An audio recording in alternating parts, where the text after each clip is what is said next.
Hi guys! Welcome back sa aking YouTube channel, Annalyn Tapa. Kung hindi pa kayo nakapag-subscribe, i-click nyo lang subscribe button sa baba at pakiclick nyo na rin ang bell notification para ma-notify kayo sa lahat ng mga videos na i-upload ko. Nag-upload ako guys ng mga video tips, video tutorial, nang sa ganun ay may-share ko ang kalaman ko sa kapwa ko YouTubers, lalong-lalo na sa mga new YouTubers na nagsisimula pa lang gumawa ng kanilang channel.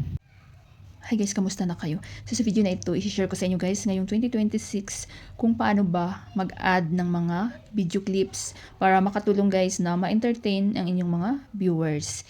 So kagaya ng mga 2,000 years later, mga a few moments later.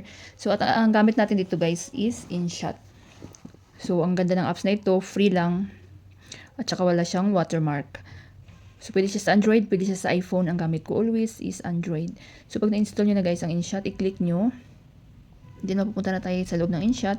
So, mayroong video, photo, collage. So, click natin ang video, then mayroong new project. So, new project. Then, maghanap lang ako dito guys ng halimbawa ko sa inyo na video. So, halimbawa guys ito, i-click nyo lang yan. Then, nakita nyo itong green na, i-check nyo lang yung green na. Check automatic na mapupunta na tayo dito sa loob ng InShot. Hi guys, welcome back to our... So, halimbawa guys, pahinaan ko lang to para marinig nyo yung aking boses. So, punta lang tayo sa volume. Then, pahinaan lang natin guys yung audio ko. So, una sa lahat guys, punta muna kayo dito sa Canvas. Ayan, napaka-importante nito guys, lalo na sa mga baguhan. So, kapag long video ang inyong i-edit, 16:9, long video. YouTube, long video. Pag ano naman, pag mga short, mga reels, TikTok, so 9:16. Ayan, para hindi kayo magka-problema. Ayan, kasi minsan yung mga baguhan, di ba pangit tingnan, unprofessional siya tingnan kapag yung mga video, long video nyo, yung may mga black sa gilid, hindi siya full screen. So kapag dapat full screen, so 16:9 pang YouTube long video. At saka kapag nag-vlog kayo, nag-film kayo pang long video, so dapat nakaganito yung inyong mobile guys, nakahiga. Ayan.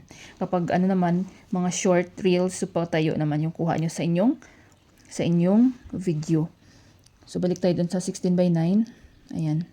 So nakakatulong guys na mag-add tayo ng yung mga clips, di ba? Kagaya ng mga, halimbawa, kapag napapanood nyo yung mga 2,000 years later, a few moment later, so i-share ko sa inyo. So depende sa inyo guys kung saan nyo banda i-add. So depende sa inyo. So estimate nyo lang guys kung saan nararapat na i-add yung inyong mga clips. So halimbawa dito. So ayan, halimbawa yan. Then hanapin nyo ang split guys. So gamit na gamit ang split talaga. So split. Kapag ano guys, gusto niyo matuto mag-edit, may mga tutorial ako step by step kung paano mag-edit ng video. So i-check niyo na lang sa aking tutorial playlist. Then di ba natin na siya guys? So click niyo sa left side. Ayan, then nakikita niyo itong plus. Yan. Then video. So halimbawa 2,000 years later, ayan. Click niyo lang yan, then add.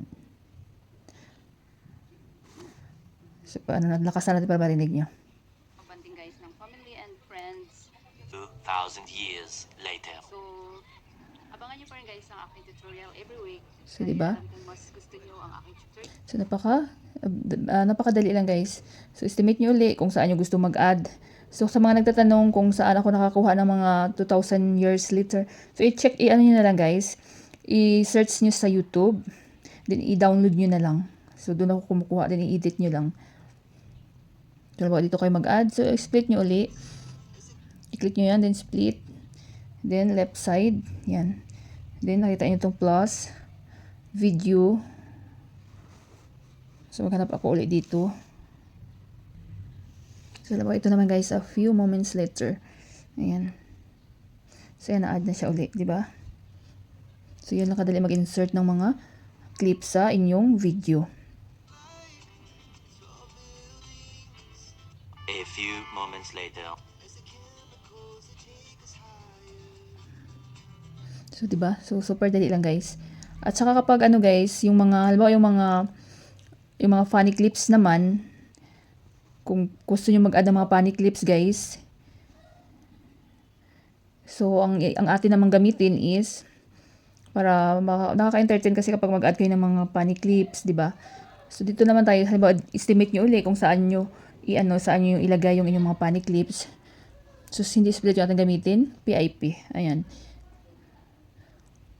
Then hanap ako dito guys yung mga na-download kong funny clips. So doon din ako nagda-download sa YouTube. So halimbawa ito, ayan, click nyo yan. So, ayan guys. Saan nyo ba pwede pwesto? Ayan. I-play natin.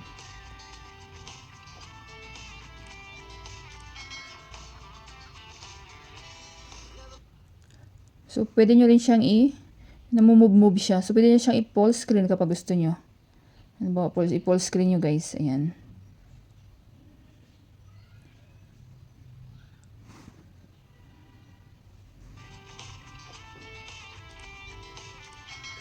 Yan. So, yan lang. Kadali mag-add ng mga clips. So, add tayo uli. Hanap ulit tayo dito.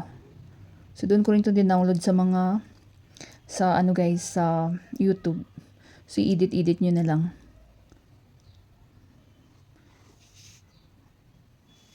Ano ba ito? Ayan. So, pwede nyo siya lagay dyan sa gitna.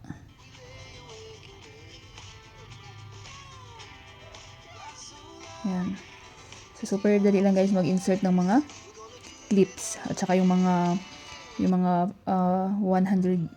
years later. So, yan lang guys. Napakadali guys maglagay ng mga clips, funny clips, or any video clips sa inyong video. So, depende sa clips na ilagay nyo. So, split dapat kapag split yung gamitin nyo, is yung mga 2,000 years later, or pwede kayo mag-PIP. So, pag meron kayo guys mga request, question, suggestion, huwag kayong mahiya guys, mag-iwan ng comment, ini-videos ko at mababasa ko yan. So, kapag okay na kayo guys, na-edit nyo na lahat, so i-click nyo lang tong export. Then, wala na kayong gagalawin dyan, click export, and automatic na masisave na yan sa inyong mga gallery. Sana guys, may natutunan kayo sa video tutorial ko na ito at maraming salamat sa panonood. Kung mayroon kayong mga question, suggestion, and request, just leave a comment down below. At kung hindi pa kayo nakapag-subscribe, i-click nyo lang subscribe button sa baba at pakiclick nyo na rin ang bell notification para ma-notify kayo sa lahat ng mga videos na i-upload ko. Always be happy guys, be positive, avoid nega. See you next time!